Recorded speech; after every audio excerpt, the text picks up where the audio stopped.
안녕하세요. EBS 윤리 강나현입니다. 자, 윤리와 사상 개념 완성 강좌 오늘 21번째 수업에서 우리 함께하고 있는데요. 자, 이번 파트는 지금 단원이 바뀌었습니다. 주제가 바뀌었죠. 신앙과 윤리. 그래서 그리스도교 입장에 해당하는 윤리를 지금 시간 그리고 다음 강의 총 2시간에 걸쳐서 수업을 진행을 해보도록 할 거예요.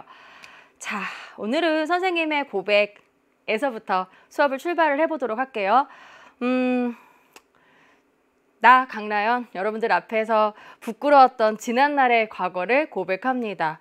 선생님 중학교 2학년 때 수련회를 갔는데 수련회에서 이제 새벽에 잠을 자고 있었어요. 근데 그때 화장실이 건물 밖을 나가야지 있는 곳이었어. 근데 친구가 선생님을 자꾸 깨우는 거야. 열심히 자고 있는 선생님을. 나연아 화장실 같이 가자 이러면서 선생님을 깨웠습니다.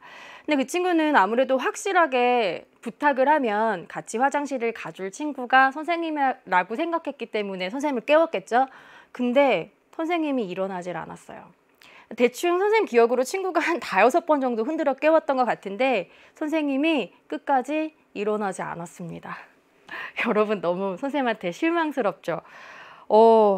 그 이후에 친구가 선생님을 되게 멀리했던 것 같은데 선생님 친구에게 특별한 사과도 하지 않고 그렇게 그 친구랑 관계가 마무리가 됐어요. 한 20년 정도 지났는데 아주 가끔 문득 그때 그 일이 생각나면 너무 미안해. 그 선생님을 좀 이렇게 힘들게 하는 약간의 죄책감이 아직도 있습니다. 자, 여러분. 왜 우리는 이런 죄책감을 갖는 걸까요? 또 하나, 어떻게 해야 그렇다면 용서를 받고 죄책감으로부터 벗어나서 영원히 행복한 삶을 살 수 있을까요? 우리는 어떻게 해야 이웃에 대해서 온전한 사랑을 실천할 수 있을까요? 오늘 우리가 배우는 그리스도교 윤리, 신앙과 윤리는 죄에서 용서를 받고 진정한 행복에 이르는 길을 제시하고 이웃에 대한 진정한 사랑을 실천하는 방법을 제시하는 윤리입니다. 자, 방향 생각하면서 본격적으로 그리스도교 윤리, 신앙과 윤리 출발해 볼게요. 자, 필기부터 같이 시작해 볼까요? 자, 여기서 우리가 해당하는 라인을 크게 둘로 가져갈 거야. 그래서 중세 기독교에 해당하는 대표적인 사상가 2명, 그 다음에 근대 기독교로 대표되는 대표적인 사상가 2를 나누어서 갈 건데 그 시작 전에 우리가 지금 배우는 그리스도교 윤리, 그리스도교는 어떤 건지 그 기원부터 체크를 하고 갑시다. 됐죠? 자, 그럼 한번 적어볼게. 뭐 그리스도교라고도 부르기도 하고요. 그냥 그리스도교라고 부르기도 해. 먼저 첫 번째로 살펴본다면 그 기원. 내신에서는 좀 알아두고 가는 게 필요하겠지. 우리가 서양 윤리를 배우면서 서양 윤리의 큰 틀은 하나는 헬레니즘 문화, 뭐 그리스 문화, 그리고 헤브라이즘 문화 같은 것으로 대표가 된다고 소개를 한 적이 있어. 그 중에서 이스라엘 지역에서 탄생된 문화를 우리는 헤브라이즘이라고 해요. 내신에서는 기억하자. 그래서 기원은 헤브라이즘이야. 이슬람 지역에서 탄생한 이 헤브라이즘 문화의 핵심이 되는 종교가 여호와라고 하는 유일신을 믿는 유대교래요. 이름만 알아두자. 유대교는 그리스도교의 기원이긴 하지만 그리스도교와 똑같은 것은 아니야. 그리스도교는 유대교에서 파생돼서 나와요. 그래서 가볼게. 여기에서 파생된 종교가 그리스도교, 다른 말로는 크리스트교라고 불러도 괜찮아. 같은 말이야. 예수님에 의해서 탄생된 종교인 예수교. 이렇게 정리를 할게요. 자, 첫 번째. 이 예수의 가르침인 그리스도교가 갖고 있는 첫 번째 특징. 유대교를 비판합니다.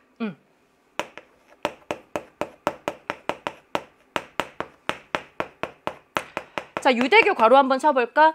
유대교의 어떤 부분을 비판할까? 일단 먼저 첫 번째는 유대교는 여호와께서는 세상에 유일하게 이스라엘이라고 하는 민족만 선택했어 라고 하는 기본적인 관점을 가지고 있어. 단어 기억할게. 이 세상에 유일하게 여호와의 선택을 받은 민족은 이스라엘 하나밖에 없어. 같은 사상을 선민사상이라고 해요. 이거 비판한다고. 자, 그렇다면 예수의 가르침은 선민사상을 비판하면서 확장이 됩니다. 아니야, 신께서는 모든 인류를 다 사랑하시고 모든 인류를 똑같이 선택하셨어. 같은 개념으로 확장이 돼. 그래서 만민 평등 사상으로 연결이 돼.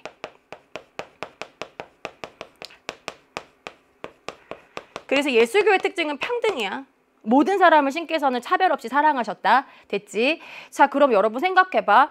이렇게 평등이라고 하는 사상을 바탕으로 가고 있기 때문에 그리스도교가 세계적인 종교로 발전할 수 있었던 거야. 자, 두 번째는 유대교가 갖고 있는 두 번째 특징은 굉장히 신의 계율을 중시합니다. 그래서 이런 신의 계율을 중시하는 유대교의 입장을 우리는 네 글자로 이렇게 불러요. 율법주의. 아, 이런 단어들이 좀 어려워. 이해만 해도 괜찮아. 자, 근데 이제 그 그리스도교는 율법 되게 중요하지. 이것은 신께서 우리에게 내리신 계명을 지키는 거니까. 근데 그보다도 중요한 것은 사랑을 실천하는 것이 더 중요해. 그래서 율법에만 얽매이는 삶이 아니라 이웃에 대한 진정한 사랑을 실천하는 삶을 강조해. 이것으로 제시한 예수의 가르침을 황, 금, 를, 골든 룰이라고 해요. 그래서 황금 룰이고 골든 룰. 영어로 보면 그렇게 부를 수 있지. 그래서 사랑합니다. 자, 누구를 사랑해? 이웃을 내 몸과 같이 사랑해. 인간을 사랑해, 약자를 사랑해. 이런 사랑을 강조하는 윤리가 바로 그리스도교의 특징이고, 이때 사랑의 특징 빨간색으로 적을게. 모든 사람을 차별 없이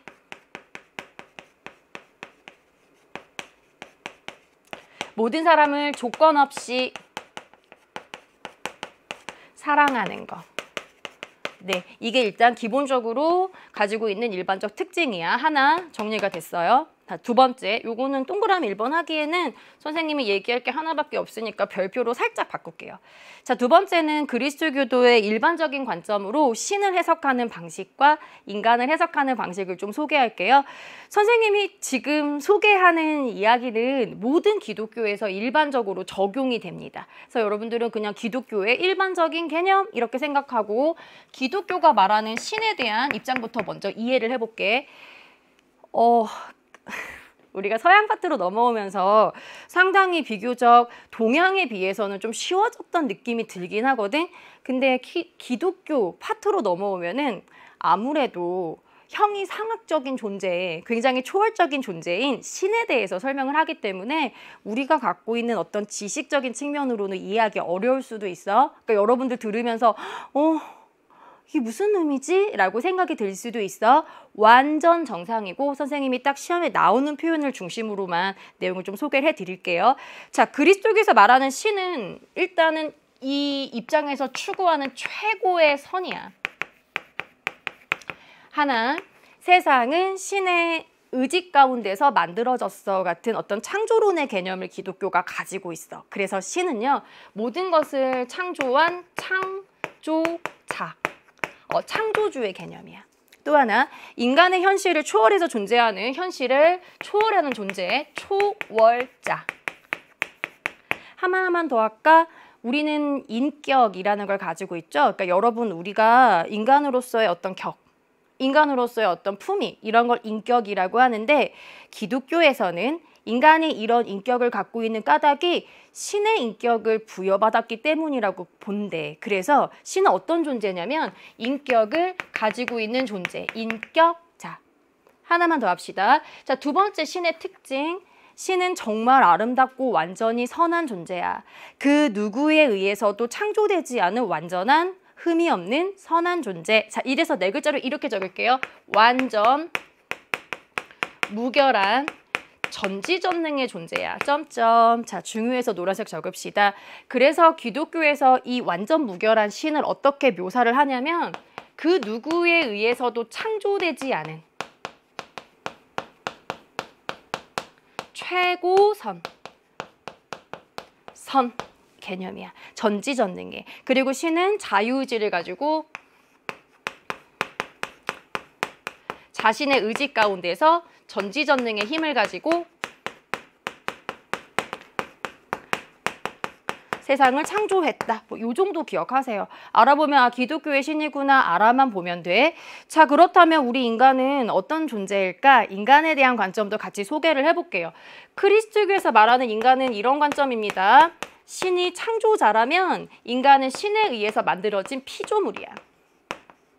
근데 피조물 중에서도 신의 모습을 가장 그대로 모사한 피조물이 인간이기 때문에 피조물 중에서 가장 으뜸된 존재가 인간이라고 봐요. 그러니까 상당히 인간이 다른 존재보다도 신의 형상에 가장 가깝다고 봐.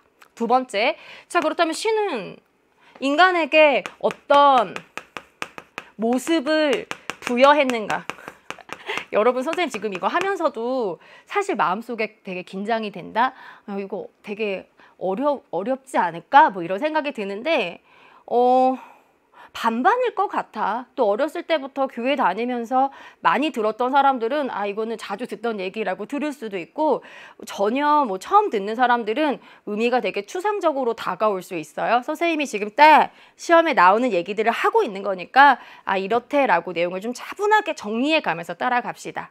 아, 문제는 아무리 어려워도 다 풀어낼 수 있어. 걱정하지 말고 자 밑줄 긋게 신의 형상에다 네모 딱 쳐놔봐. 그 신이 갖고 있는 형상이 뭐야? 모든 것을 만들어낼 수 있는 창조성. 아무것도 없는 상태에서 세상을 만들었잖아.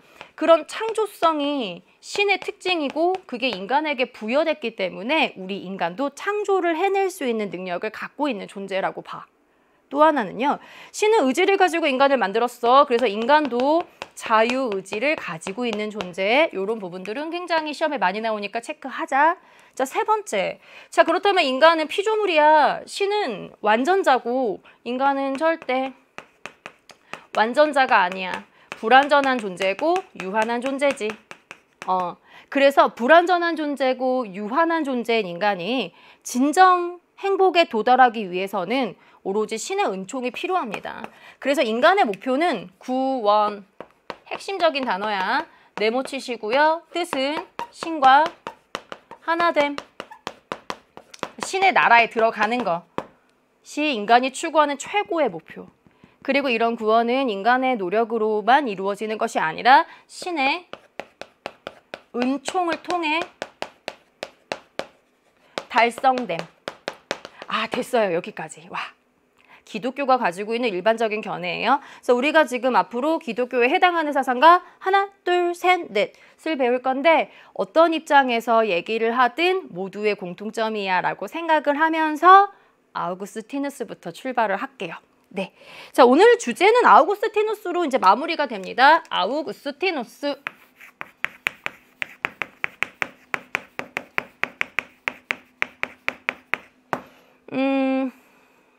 중세로 와서는 이제 기독교의 교리가 체계화가 돼. 그리고 사실 기독교가 유럽에 전파된 것은 로마 시대 때부터 들어와요. 이렇게 로마 시대 때 들어온 기독교가 중세로 넘어가면서부터는 교리를 체계화시키면서 발전을 하는데 이 교리를 체계화할 때 그리스 문화의 영향을 받습니다. 자, 여러분, 그리스 하면은 대표적으로 어떤 사상가들이 있었어? 소크라테스, 플라톤, 아리스토텔레스가 있었지. 그런 사상의 영향을 받는다고.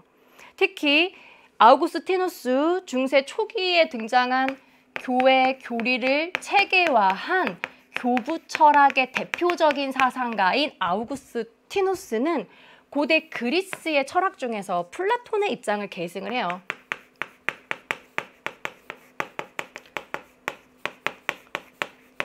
적어봐. 플라톤을 수용해.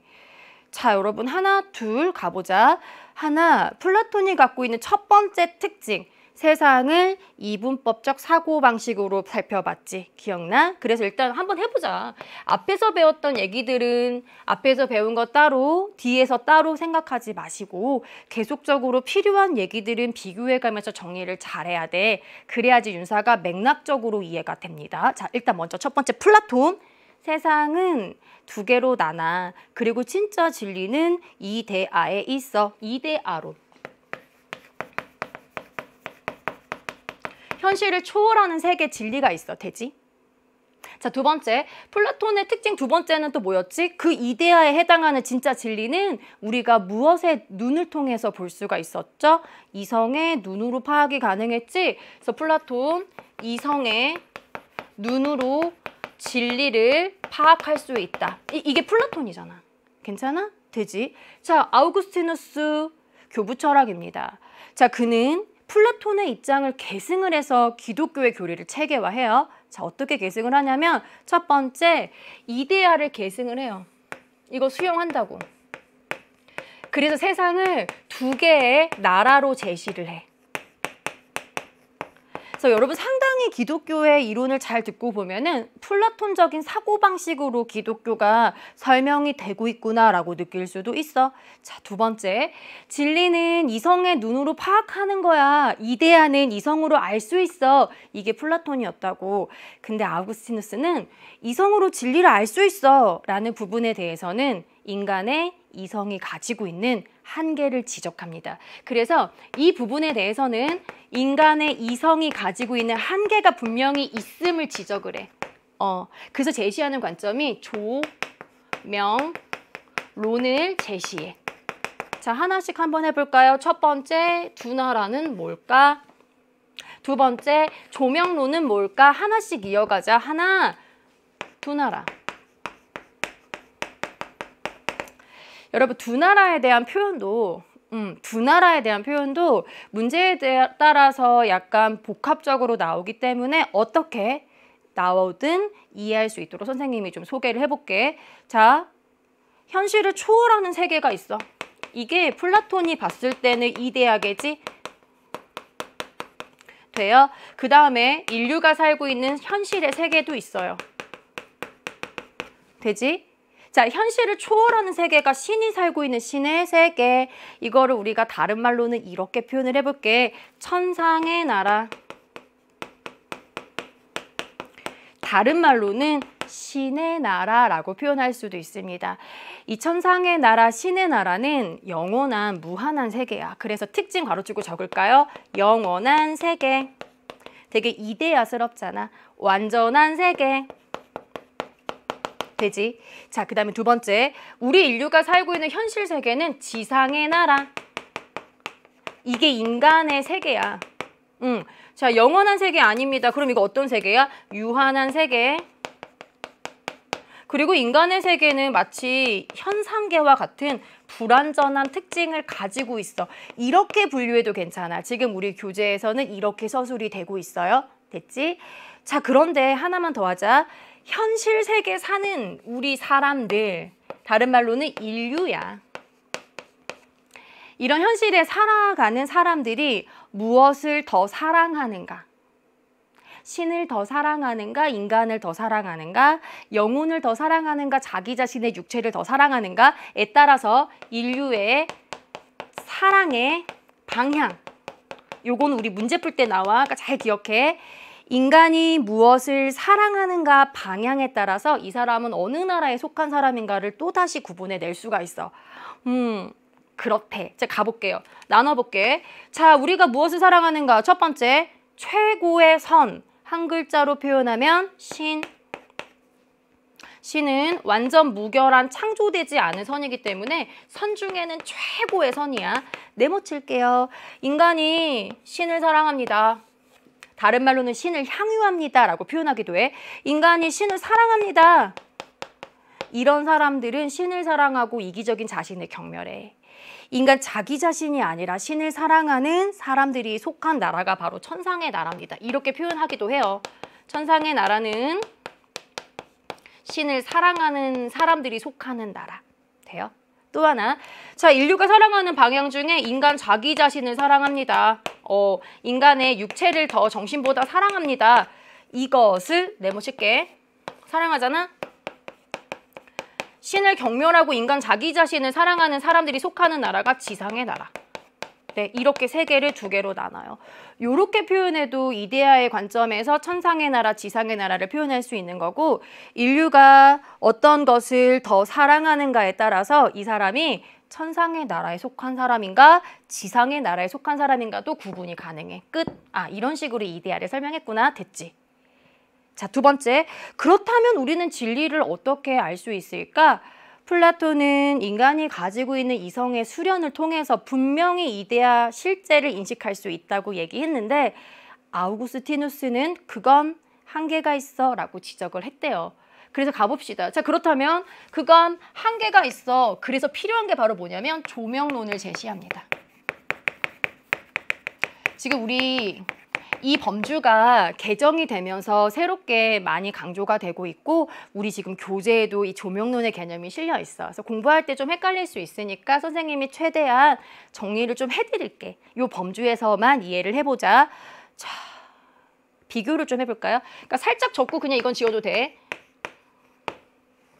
플라톤의 관점에서는 이데아. 오늘 수업 좀 딱딱하지? 요거 오늘 마음 좀 비우자. 이 파트 어쩔 수가 없어요. 자, 이데아고 이데아를 이성으로 파악할 수 있어. 이게 플라톤이었다. 그치? 진리는 참다운 실제는 이성으로 파악이 가능해. 이게 플라톤이었다. 그치? 요거 옆에 살짝 적어 놓으시고. 그럼 아우구스티누스는 좀 비교를 해볼까요? 아우구스티누스한테 진리는 뭘까? 진짜 있는 참다운 실제. 그 이데아 세계 속에 있는 참다운 실제가 뭘까? 그게 바로 신이야. 이걸 다른 말로는 사물의 참다운 실제. 우리가 이거를 파악해야 돼. 어떻게? 하나, 인간이 가지고 있는 이성의 눈 그 자체만으로는 이런 신에 대해서 파악하기가 어려워서 적을게. 이성 그 자체로만은 신에 대해서 파악하기가 어려워. 인간의 이성의 한계를 지적합니다. 그렇다면 얘들아, 신을 어떻게 알 수 있냐면 단계가 있어. 일단 먼저 첫 번째 전제 조건이 신에 대한 믿음이 되게 중요해. 신을 믿는 거야. 아우구스티누스는 어린 시절 기독교를 믿는 사람은 아니었대요.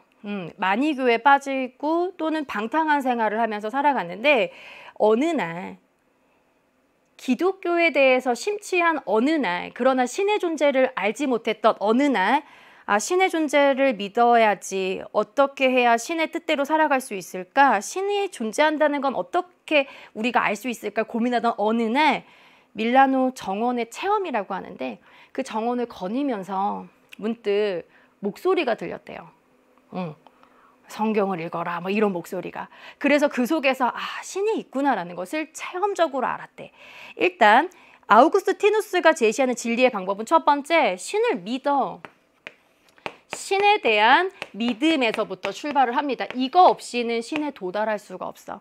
신을 믿잖아? 그럼 어떻게 되냐면 내가 신의 존재가 이해되지 않아도 내가 내 마음의 뜻을, 나의 의지를 신에 대해서 알고자 하는 의지의 방향으로 향해 간다고. 어떻게 해야 내가 이 신을 알 수 있을까? 어떻게 해야 이 신을 확인할 수 있을까라는 방향으로 이끌어가게 되면 신이 은총을 베풀어 주세요. 이게 먼저야. 이 신의 은총을 우린 다른 말로는 신의 빛. 이게 조명이야. 이렇게 신께서 조명을 비치실 때 비로소 인간이 가지고 있는 이성으로도 신의 존재를 이해할 수 있어 라고 제시하는 게 아우구스티누스의 조명론이야. 그래서 신의 은총을 받을 때만 인간이 이성으로 신의 존재를 인식할 수 있어. 그럼 여러분 생각해봐. 신이라고 하는 존재를 인간이 갖고 있는 이성 그 자체만의 노력으로는 절대로 증명할 수가 없는 거야. 신은 신을 있다는 믿음에서부터, 그리고 그 믿음이 어떤 식으로 이루어지는 거냐면 신에 대한 체험을 통해서, 이게 없이는 신에 대한 이해가 도달될 수 없다고 주장을 해요. 요거 잘 기억해야 돼. 이게 바로 아우구스티누스의 조명론이야. 자, 그럼 이게 실질적으로 여러분들한테는 어떻게 접근이 돼야 되냐면 관련된 문구들을 선생님이 옆에다 좀 적어볼게. 이걸 일단 쭉 적으면서 이해를 합시다. 하나, 자 그럼 여러분 이게 이해가 됐어? 선생님이 최대한 이해를 돕기 위해 설명하려고 노력했는데 추상적인 얘기고 믿음의 영역이기 때문에 확실하게 전달이 안 될 수도 있어요. 다만 문제를 풀 때는 다음과 같은 형식으로 정리를 좀 해봅시다. 자, 이게 이해가 되면 아우구스티누스의 입장에서는 신앙이 더 우위인 거야? 이성이 더 우위인 거야? 당연히 신앙이 더 우위지. 신앙 없이는 이성적으로도 신을 알 수가 없어. 괜찮아? 자, 그렇다면 두 번째. 신앙은 이성보다 우위. 작년 평가원에서 오답률이 굉장히 높았던 선지예요. 신앙은 이성보다 우위이고 이성의 기능을 수행하는데 기여해. 즉 여러분, 신앙을 통해서 신에 대한 믿음이 전제되지 않은 상태에서는 이성으로 절대로 신에 대해서 알 수가 없어요. 너희가 믿지 않으면 알 수가 없어. 이게 바로 아우구스티누스의 조명론이야. 괜찮아? 그래서 하나만 더 적을게. 신의 존재는 증명이 가능해. 근데 신은 진리의 존재로부터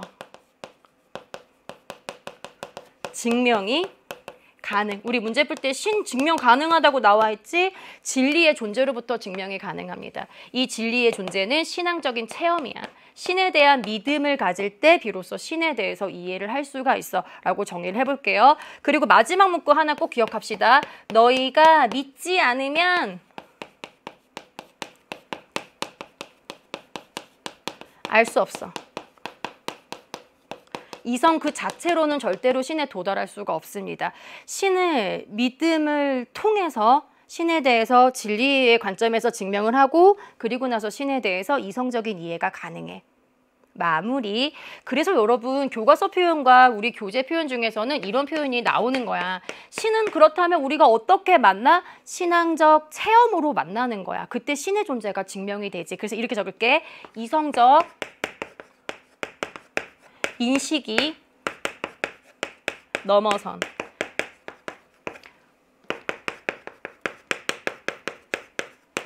문장 외우세요. 이성적 인식을 넘어 실존을 통해 만나는 인격적 존재. 다 왔어, 다 왔어.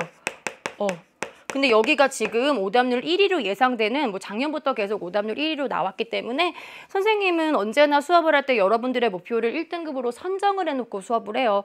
우리가 이렇게 시간 투자해서 열공하는데 목표는 언제나 1등급으로 맞춰줘야 돼. 이런 애들이 나올 때 틀리기 때문에 여기 좀 집중을 해봅시다. 자, 가볼게. 이성적 인식을 넘어 실존을 통해 만나는 실존에다가 네모. 신이 진짜 있다라는 그 실존은 어떻게 알 수 있다고? 믿어. 그러면 신앙적인 체험을 통해서 네가 알 수 있어. 됐지? 그 다음에 인격적 존재.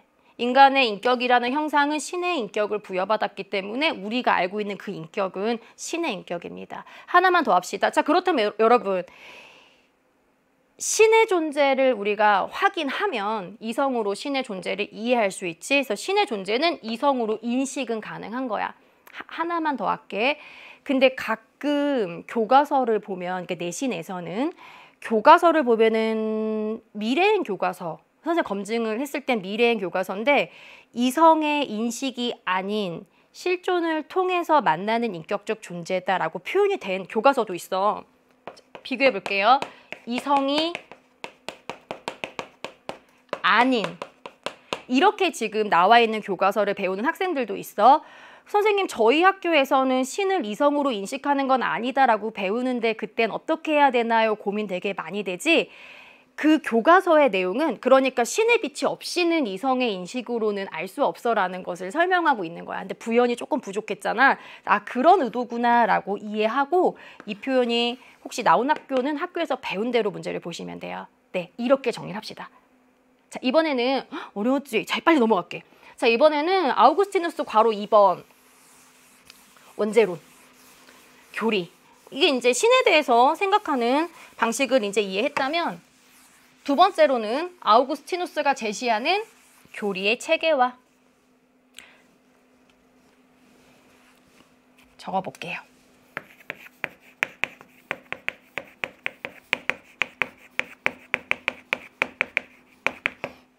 여기도 되게 중요해. 별표. 교리의 체계화.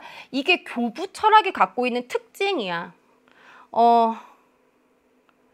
선생님이 잠깐 아우구스티누스 어렸을 때 얘기 조금 해주다가 말았지. 지금 해줄게.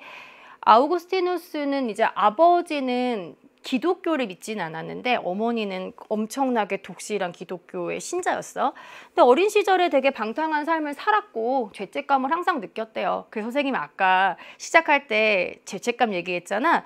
어쩌면 그게 기독교 교리의 출발일 수도 있어. 그 죄책감으로부터 벗어나서 어떻게 행복할 수 있을까? 인간에게 악이 뭘까? 막 이런 문제에 대해서 굉장히 심취를 하다가 마니교를 처음 접하게 돼.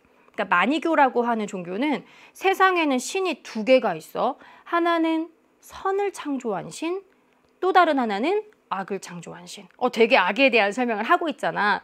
그래서 마니교에 열심히 심취해서 연구를 하다가 어느 날 문득 이런 생각이 들었대. 아니, 악이 신이 만들어낸 것이라면 우리가 악을 저지른 것은 내 책임이 아니라 신의 책임이잖아. 신이 있다면 이런 완전 무결한 신이 악을 만드는 게 가능해?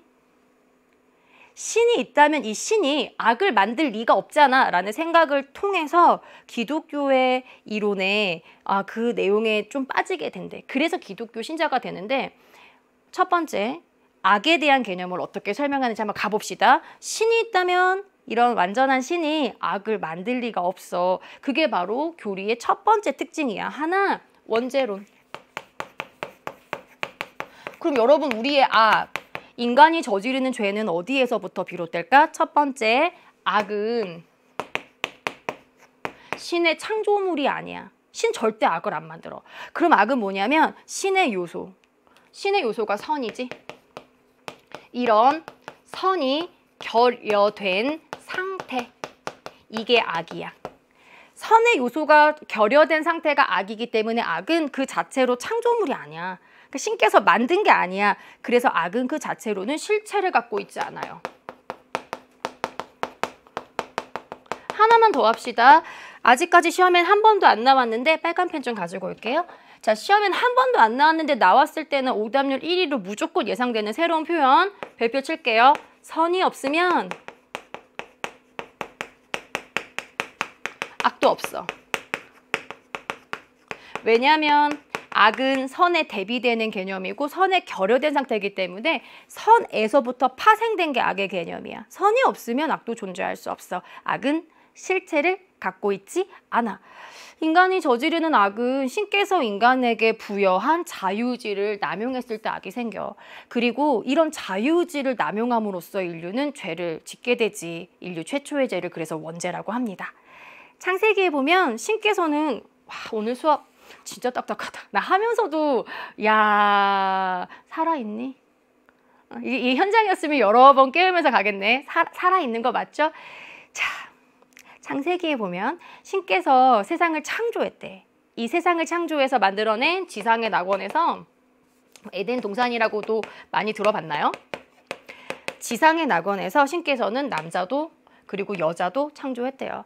얘들아, 이 땅에서 네가 모든 것을 다 마음껏 누려. 하늘에 있는 새도 바다에 있는 물고기도 그리고 온갖 열매도 모든 것은 다 네가 다스리면서 마음껏 누려. 이게 인간에게 선물로 주신 지상의 낙원이래요. 근데 단 하나 꼭 기억해라. 동산의 가운데는 선악을 구분해낼 수 있는 사과나무가 있어. 그것만은 절대 따먹지 마. 이것을 따먹으면 너는 죽을 거야. 이게 신의 명령이었대요. 근데 여러분, 우리는 정말 참 이상한 존재들이야.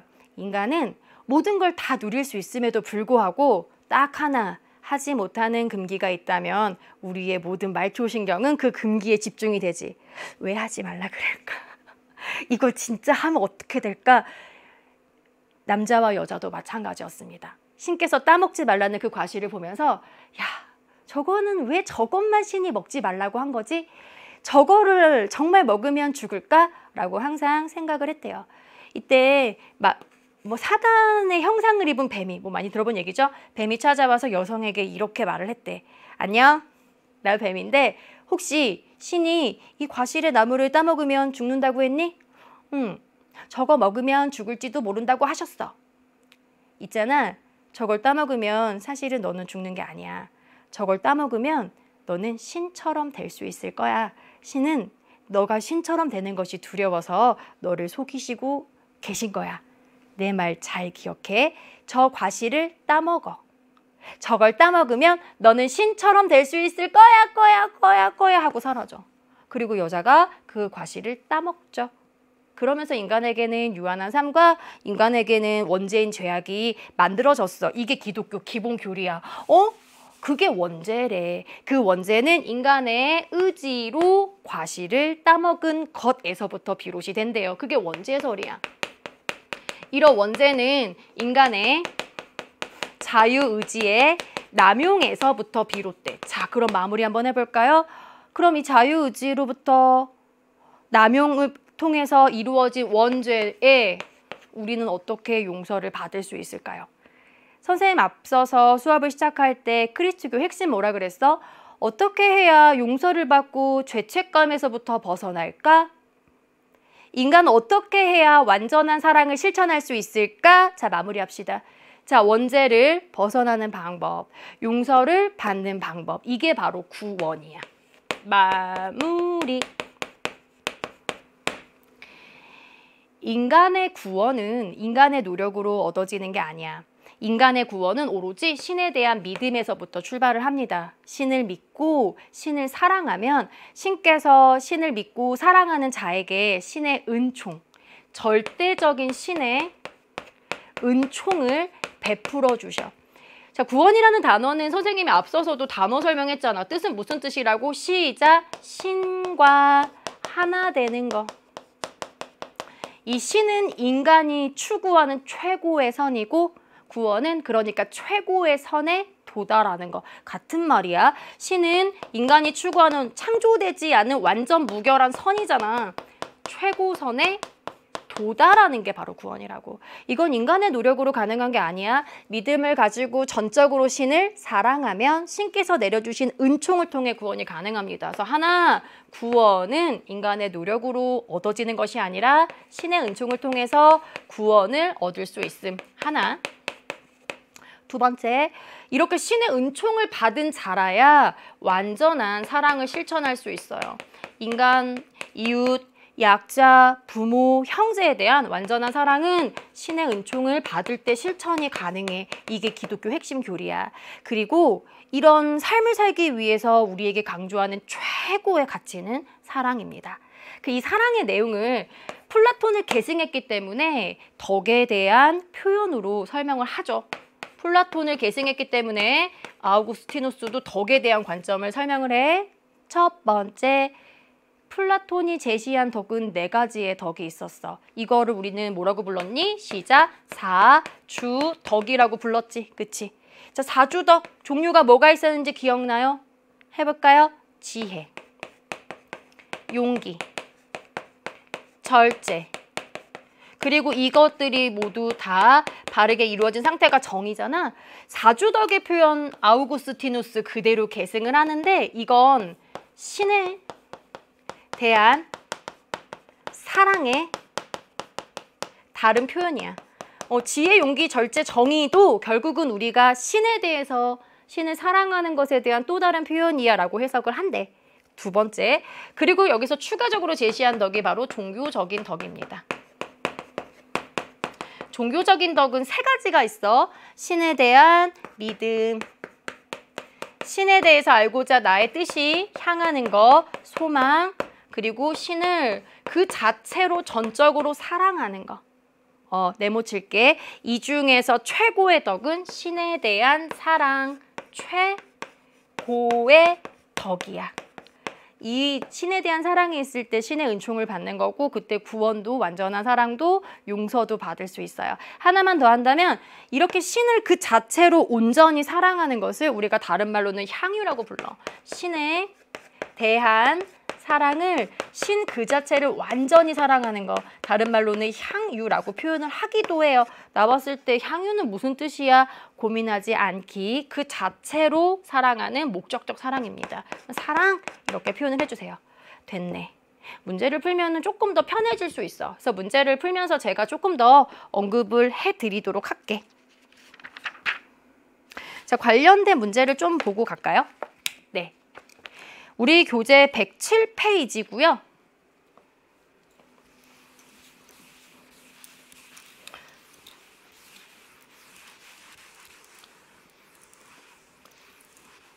지금 107페이지 보면은 제시문이 하나 있어. 이 제시문이 조금 어려울 것 같아가지고 좀 오랜만에 제시문 하나 보고 시작을 해볼게요. 아우구스티누스의 조명론 별표를 치세요. 네, 조명론은 신에 대해서 알기 위해서는 이성으로만 그 자체로만 신을 알 수가 없어. 신이 빛을 비춰줄 때 신을 이해할 수 있어. 이게 조명론이라 그랬지. 그래서 거기 지금 세 번째 줄에 밑줄 한번 가봅시다. 자, 아우구스티누스는 신은 우리에게 그 자신을 어떻게 이해하도록 하였는가. 이를 설명하기 위해 밑줄 아우구스티누스는 조명론을 제시했습니다. 자, 어떤 대상이 지각되기 전에 빛에 의해서 눈에 보여야 하는 것처럼 학문적인 진리도 정신에 의해서 파악되기 전에 슬러시. 여기서 말하는 정신이 바로 뭘까? 굳이 찾는다면 이성이겠지. 이성으로 파악되기 전에 빛에 의해서 인식이 가능한 것이 되어야 한다고 주장합니다. 그 빛이 어떤 신앙을 가지고 신에 대해서 알려고 내가 신을 사랑하면 신께서 내려주신 은총이야. 이게 있을 때만 신에 대해서 이해가 가능합니다. 너희가 믿지 않으면 알 수 없어. 이게 조명론이야. 이 정도만 기억을 하시면 돼요. 네, 아우구스티누스. 그래서 마지막 밑줄 긋게요.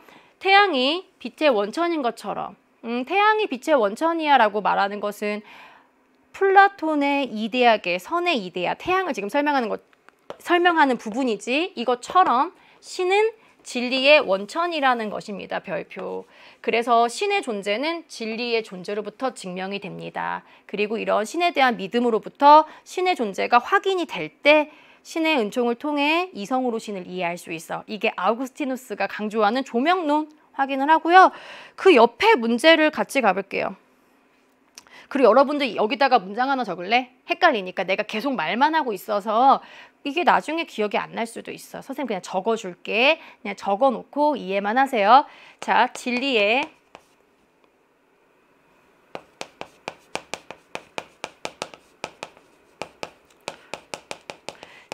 존재로부터 증명이 될 때 신은 이성으로 이해할 수 있어. 이때 이해를 다른 말로는 인식할 수 있어 라는 의미로 이해하셔도 됩니다. 네. 자, 그러면 밑줄 친 그의 가르침 바로 옆에 있는 문제도 같이 한번 가볼게요. 그의 가르침은 누굴까? 스스로 메시아임을 선포한 그는 유대교의 전통, 율법을 존중하면서도 형식적으로 규율에 얽매이는 것은 옳지 않다고 비판합니다.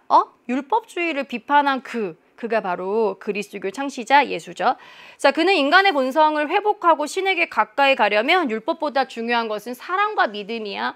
사랑과 믿음을 강조합니다. 이웃에 대한 온전한 사랑으로 예수가 제시한 가르침이 바로 황금율이네. 그는 예수님.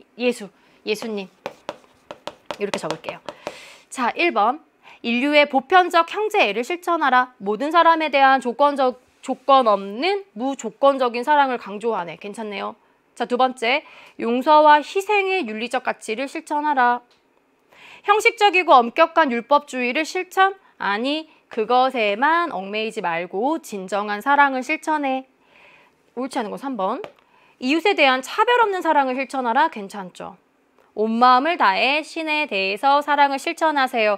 이렇게 온 마음을 다해 신을 사랑하는 것을 다른 말로는 신에 대한 향유라고 표현을 한대. 자, 두 번째입니다. 다음을 주장한 중세 서양 사상가 입장입니다. 자, 보기에서 옳은 것을 골라볼게요. 인간은 원죄로 말미암아 하느님의 은혜로부터 떨어져 나왔으므로 태어날 때부터 죄인이야. 손발이 결박되어 있어 도저히 풀려날 수 없는 존재야. 그럼 이거 어떻게 풀어? 신에 대한 사랑을 통해 신의 은총을 받으면 신께서 은총을 내리실 때 이 속박이 풀리고 구원에 도달될 수 있지. 이런 원죄 같은 교리를 제시한 대표적인 교부 철학자가 아우구스티누스의 입장입니다. 자, 첫 번째, 신은 실존을 통해 만나야 할 인격적 존재. 이때 실존의 방법은 어떤 신앙적인 체험이야. 신이 있다라는 것을 내가 분명히 확인할 수 있는 것은 신앙과 체험으로 가능합니다. 악은 하나의 실체가 아니며 선이 결여된 상태, 되게 중요한 표현이고 이 표현은 이미 너무나 많이 나왔기 때문에 하나만 더 대비합시다. 선이 없으면 악도 없어. 이거 나오면 오답률 되게 높을 것으로 예상이 돼요. 세 번째, 사랑은 행복을 실현하기 위한 조건과 무관하다. 사랑이 있어야지 신의 은총을 받고 영원한 행복인 구원에 도달될 수 있죠. 그리고 참된 행복은 인간의 노력만으로 얻을 수 있는 것은 아니야. 기역, 니은이 답이니까 1번 이렇게 확인을 해볼게요. 자, 다음 문제는 OX 문제고 그리스도교 예수의 가르침을 기초로 성립된 종교로서 유대교의 뿌리를 두고 있지만 유대교 비판하죠. 아우구스티누스는 플라톤의 사상을 이용해서 사랑과 윤리, 신앙을 체계화했다. 이것도 괜찮네. 아우구스티누스는 신을 실존으로 만나야 할 인격적인 존재이고 이성적으로도 인식이 가능하지. 아니라가 잘못됐고요. 자, 인간의 노력만으로는 신을 온전히 사랑할 수가 없어. 그래서 신의 은총을 받아야 돼까지 정리를 하면 되겠습니다. 자, 한 문제만 더 풀어보고 오늘 시간 마무리할 건데요. 자, 바로 1번 문제, 아우구스티누스 문제예요. 이데아는 유일하고 불변하는 신의 정신 안에 존재해. 실제는 신이야. 신은 인간의 최고선이라고 한다면 최고선을 구하는 것을 잘 사는 일로, 잘 산다는 것은 마음을 다하고 목숨을 다하고 뜻을 다해서 신을 사랑하는 게 인간에게 있어서 잘 사는 거야. 기독교 교리고요. 이데아에 비유해서 교리를 설명하고 있으니까 아우구스티누스. 자, 그렇다면 그의 입장에 해당하는 선지들 찾아봅시다.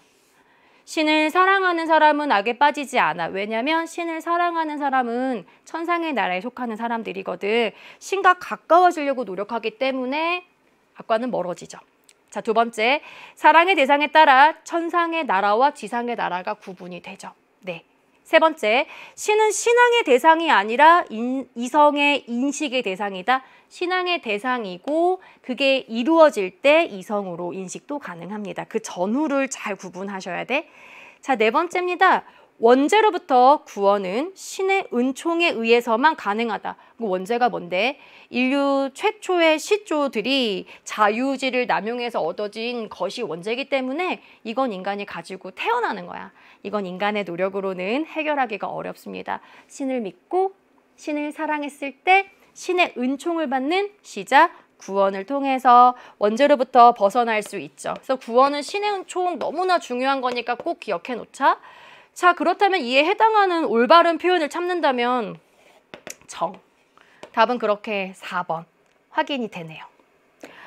자, 여러분, 우리 오늘 중세 그리스도교 교리 체계와 아우구스티누스 입장을 배워봤는데 그래도 많이 쉽지는 않았죠? 어려웠죠? 다음 파트에서는 아우구스티누스랑 좀 비교가 될 수 있는 아퀴나스의 입장을 정리를 할 거예요. 아퀴나스가 생각하는 신의 입장을 조금 더 듣고 둘을 비교해보면 오늘 모호하다라고 느꼈던 아우구스티누스 관점이 더 정리가 될 수 있을 겁니다. 자, 여러분 오늘 강의 듣느라고 고생하셨고요. 언제나 화이팅입니다.